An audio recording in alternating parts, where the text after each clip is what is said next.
ನೋಡಿ, ಆ, ಇದ್ರ ಬಗ್ಗೆ ಆಗ್ಲೇ ಹಿಂದೆ ಕೂಡ ನಾವು ಮಾತನಾಡಿದ್ದೇವೆ.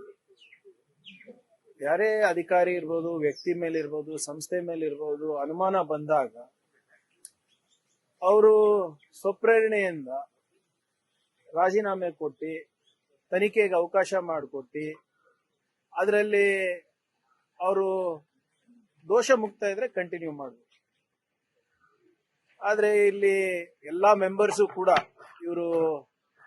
ಇವರಿಗೆ ವಜಾ ಮಾಡಬೇಕು ಅಂತ ಹೇಳಿದಾಗ ಇವ್ರು ಹಠ ಹಿಡಿದು ಇಲ್ಲ ನಾನೇ ಇರ್ತೀನಿ ಅಂತ ಹೇಳಿರೋದು ಸರಿ ಇರಲಿಲ್ಲ.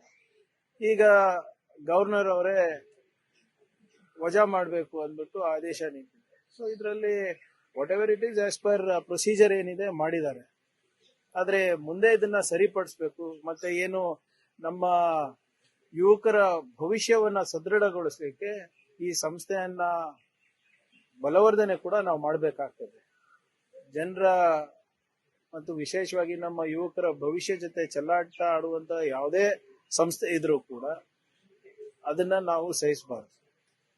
ಯಾಕಂದ್ರೆ ಬಹಳ ಕಷ್ಟಪಟ್ಟು ಇವತ್ತು ನಮ್ಮ ಯುವಕರು ಹುಬ್ಳಿ, ಧಾರವಾಡ, ಬೆಂಗಳೂರು, ಡೆಲ್ಲಿ, ಹೈದರಾಬಾದ್ ಇಲ್ಲೆಲ್ಲ ಹೋಗಿ ಅವರು ಎಕ್ಸಾಮ್ ಪ್ರಿಪರೇಷನ್ ಮಾಡ್ತಾರೆ, ಹಣ ಖರ್ಚು ಮಾಡ್ತಾರೆ. ಯಾಕಂದ್ರೆ ಅವರಿಗೆ ಒಂದು ಸರ್ಕಾರಿ ನೌಕರಿ ಇದ್ರೆ ಒಂದು ಆರ್ಥಿಕ ಹಾಗೂ ಸಾಮಾಜಿಕ ಭದ್ರತೆ ಸಿಗುತ್ತೆ ಅಂತ ಅವ್ರ ಕುಟುಂಬದವರಿಗೆ.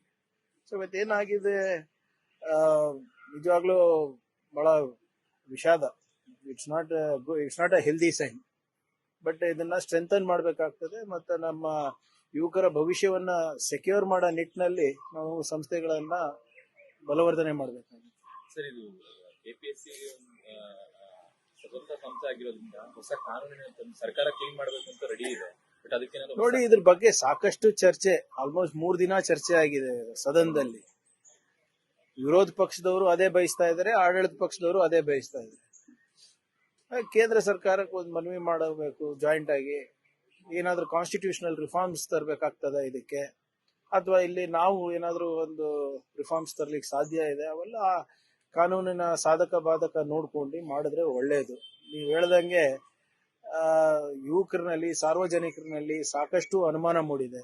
ಈ ಅನುಮಾನವನ್ನ ನಾವು ಸರಿಪಡಿಸಬೇಕು ಅಂದ್ರೆ ನಾವೆಲ್ಲರೂ ಒಗ್ಗಟ್ಟಾಗಿ ಒಮ್ಮನಸ್ಸಿನಿಂದ ನಮ್ಮ ಯುವಕರ ಭವಿಷ್ಯ ಪರವಾಗಿ ಕೆಲಸ ಮಾಡಬೇಕಾಗುತ್ತೆ. ನೀವು ನೋಡಿದೀರಾ, ಮೊನ್ನೆ CBSE ಎಕ್ಸಾಮ್ ಪೇಪರ್ ಲೀಕ್ ಆಗಿರೋದು, ನೀಟ್ ಪೇಪರ್ ಲೀಕ್ ಆಗಿರೋದು, ಇಲ್ಲಿ KPSC ನಲ್ಲಿ ನಡೀತಾ ಇರೋದು, ಅಥವಾ ಬೇರೆ ಬೇರೆ ಎಕ್ಸಾಮಿನೇಷನ್ ನಲ್ಲಿ ಹೇಗೆ ಮೊನ್ನೆ ರೈಲ್ವೆ ಎಕ್ಸಾಮಿನೇಷನ್ ಅಲ್ಲೂ ಕೂಡ ಆಗಿದೆ ಅಂತ ಹೇಳ್ತಾ ಇದ್ದಾರೆ.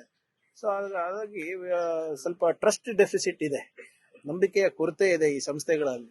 ಇದರಲ್ಲಿ ಒಟ್ಟಾಗಿ ಎಲ್ಲರೂ ಸೇರ್ ಮಾಡೋದು ಸೂಕ್ತ, ನನ್ನ ವೈಯಕ್ತಿಕ ಅಭಿಪ್ರಾಯ. ಮತ್ತೆ ಅಮೆರಿಕ ಇರಾನ್ ಯುದ್ಧ ನಡೀತಾ ಇದೆ, ಮತ್ತೆ ಸಂಕಷ್ಟ. ಸೆಂಟ್ರಲ್ ಗವರ್ನಮೆಂಟ್ ಯಾವ ರೀತಿ ನೋಡಿ, ಇವರೇ ನಮ್ಮ ದೇಶದ ವಿದೇಶಾಂಗ ನೀತಿ ಡೊನಾಲ್ಡ್ ಟ್ರಂಪ್ ಅವರಿಗೆ ಅಡ ಇಟ್ಟು ಬಂದಿದ್ದಾರೆ ಆಗ್ಲೇ. ಹೋದ ಬಾರಿನೇ ನಮ್ಗೆ ಏನೇನ್ ಸಂಕಷ್ಟ ಎದುರಾಯ್ತು ನಿಮ್ಗೆ ಗೊತ್ತಿದೆ. ಝೀರೋ ಪ್ರಿಪೇರ್ಡ್ನೆಸ್ ಇತ್ತು ನಮ್ಮ ದೇಶದಲ್ಲಿ. ಯಾವ ರೀತಿ ಇಂಧನ ಸಚಿವರು ದಾರಿ ತಪ್ಪಿಸಿದ್ರು ಪಾರ್ಲಿಮೆಂಟ್ ನಲ್ಲಿ, ಅದು ಕೂಡ ಇದು ಇದೆ. $100 ಪರ್ ಬ್ಯಾರೆಲ್ ಇದ್ದಾಗ ಬೆಲೆ ಏರಿಕೆ ಮಾಡಿದ್ರು, ಅದು $40 ಇಳಿದಾಗ ಬೆಲೆ ಇಳಿಸಿಲ್ಲ. ನಮ್ಮ ವಿದೇಶಾಂಗ ಸಚಿವರು ಇದಾರೋ ಇಲ್ವೋ, ನೀತಿ ಇದೆಯೋ ಇಲ್ವೋ, ಪ್ರಧಾನ ಮಂತ್ರಿಯವರು ಹೋಗ್ಬಿಟ್ಟು ವಿದೇಶದಲ್ಲಿ ರೀಲ್ಸ್ ಮಾಡಕ್ಕಿದಾರ, ಏನು ನೀತಿ ಮಾಡಕ್ಕಿದಾರ, ಅದೇ ಗೊತ್ತಾಗ್ತಾ ಇಲ್ಲ ನಮ್ಗೆ. ಹೇಳಿ, ಇಷ್ಟೊಂದು ದೇಶ ತಿರುಗಾಡಿದಾರ ಅಂತ ಹೇಳ್ತಾರಲ್ಲ, ಇಷ್ಟೊಂದು ಅವರಿಗೆ ಮೆಡಲ್ ಸಿಕ್ಕಿದೆ ಅಂತ ಹೇಳ್ತಾರಲ್ಲ, ಎಲ್ಲ ಉನ್ನತ ಸ್ಥಾನಮಾನ ಅಥವಾ ಪದವಿಗಳು ಏನು ಅಲ್ಲಿದೆ, ಅವರಿಗೆ ಮೆಡಲ್ ಸಿಗ್ಬೇಕಾಗಿದೆ, ಎಲ್ಲಾನು ಕೊಟ್ಟಿದ್ದಾರೆ ಎಲ್ಲಾ ದೇಶದವರು. ನಮ್ಗೇನ್ ಲಾಭ ಆಯ್ತು? ಭಾರತೀಯರಿಗೆ ಏನ್ ಲಾಭ ಆಯ್ತು? ಈ ಬರೇ ಅದಾನಿ ಅಂಬಾನಿ ಬಿಸ್ನೆಸ್ ಹೆಚ್ಚಿಸಕ್ಕೆ ಇವ್ರು ಹೋಗ್ತಾ ಇದ್ದಾರೆ ಹೊರತು ನಮ್ಗೆ ಇಲ್ಲಿವರೆಗೂ ಯಾವುದೇ ಲಾಭ ಕಾಣಿಸ್ತಾ ಇಲ್ಲ. ತಮ್ಗಾನ ಸಿಕ್ಕಿದ್ರೆ ನಮ್ಗೆ ಹೇಳಿ. ಆದ್ರಿಂದ ಇದೇನ್ ನಮ್ಗೇನ್ ಎಕ್ಸ್ಪೆಕ್ಟೇಷನ್ ಅಂತೂ ಕೇಂದ್ರ ಸರ್ಕಾರದಿಂದ ಇಲ್ಲ. ಸರ್, ಬೆಳಗಾವಿ ಬೈಠಕ್ ನಲ್ಲಿ ಜನಸಂಖ್ಯೆ ನಿಯಂತ್ರಣ ಆಗಬೇಕು ಅನ್ನೋ ಆಗ್ರಹನ RSS ಮಾಡಿದೆ. ಜೊತೆಗೆ ರಾಮ ಮಂದಿರಕ್ಕೆ ವಿಷಾದ ವ್ಯಕ್ತಪಡಿಸಿದ್ದಾರೆ. ಅಂದ್ರೆ ಕದ್ದಿದ್ರ ಅಂತ ವಿಷಾದ ವ್ಯಕ್ತಪಡಿಸಿದಾರ ಅವರು. ಈಗ ಜನಸಂಖ್ಯೆ ನಿಯಂತ್ರಣ ಮಾಡೋದು ಅವ್ರು ಬ್ರಹ್ಮಚಾರಿಗಳಲ್ವ ಅವರು. ಬೇರೆಯವರಿಗೆ ಹೇಳ್ತಾರೆ ನೀವು 3 ಮಕ್ಕಳು ಹುಟ್ಟಿಸಿ 4 ಮಕ್ಕಳು ಹುಟ್ಟಿಸಿ ಅವ್ರಿಗೆ ಧರ್ಮ ರಕ್ಷಣೆಗೆ ಬಿಡಿ, ಗೋ ರಕ್ಷಣೆಗೆ ಬಿಡಿ ಅಂತ ಇವರೆಲ್ಲ ಬ್ರಹ್ಮಚಾರಿಗಳಂತ ಹೇಳ್ಕೊಂಡು ಓಡಾಡ್ತಾರಲ್ಲ. ಏನು ಗೊತ್ತಿಲ್ಲಪ್ಪ, ಅವ್ರ ನೀತಿ ಮೇಲೆ ಸಾಕಷ್ಟು ಗೊಂದಲ ಇದೆ.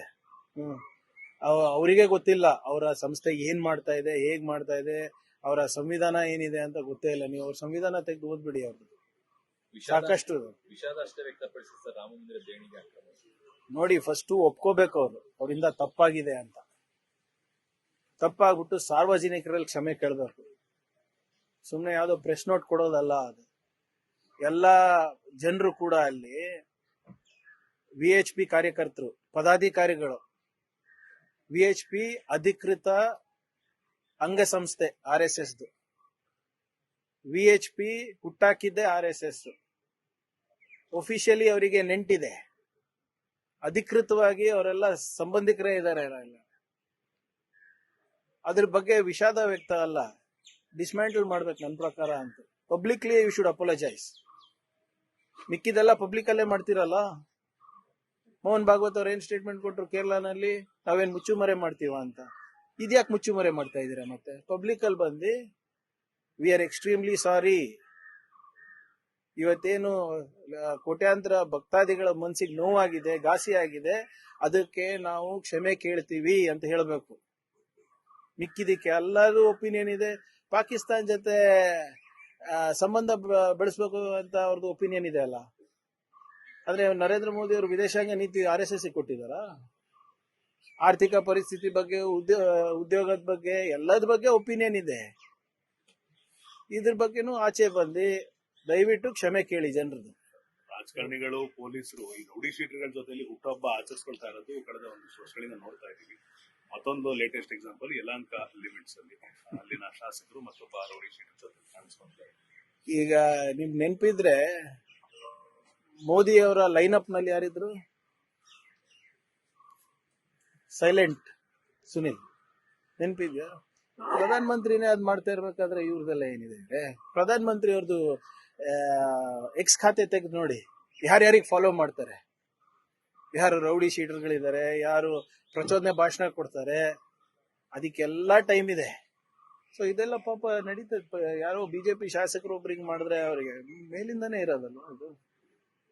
ನಮ್ಮ ಅಧಿಕಾರಿಗಳಿಗೆ ಬಹಳ ಸ್ಪಷ್ಟವಾದಂತ ಆದೇಶನ ನೀಡಿದ್ದೇನೆ. ನಮ್ಮ ಅಧಿಕಾರಿಗಳು ಈ ರೌಡಿ ಶೀಟರ್ಸ್ ಜೊತೆ ಊಟ ಮಾಡೋದು, ಕೇಕ್ ಕಟ್ ಮಾಡೋದು, ಅವ್ರ ಜೊತೆ ಕುಣದ್ ಕುಪ್ಪಳಿಸೋದು, ಅವೆಲ್ಲ ಮಾಡಿದ್ರೆ I will take extremely serious action.